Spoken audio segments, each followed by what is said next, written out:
It is a natural cycle. Some years the Paterson's curse will be problematic like we're seeing now, just because we've had just perfect environmental conditions for it.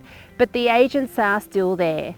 There may be some areas where the Paterson's curse has invaded. It may have been brought in by the wind, or it might have been brought in by hay, movement of stock. And in those areas, perhaps the biocontrol agents haven't reached them, and we can actually help them to get there by doing a collection from sites like this where they're well established, and then redistribute them to the other areas. And that's what we're doing today.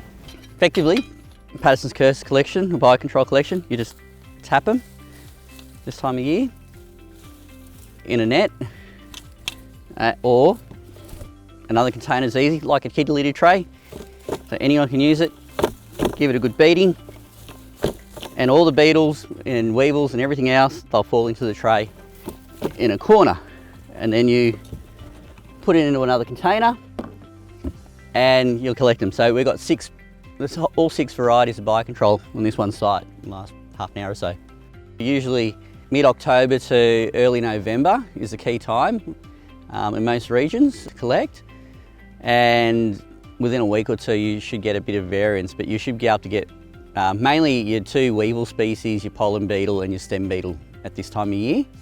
And the idea is you get literally hundreds of beetles of any variety for any release, and all you do then is put them in a container and lift it up and let them all come out. You don't have to tap it on the ground, because then you might risk spreading other weeds, and so you can throw that container away.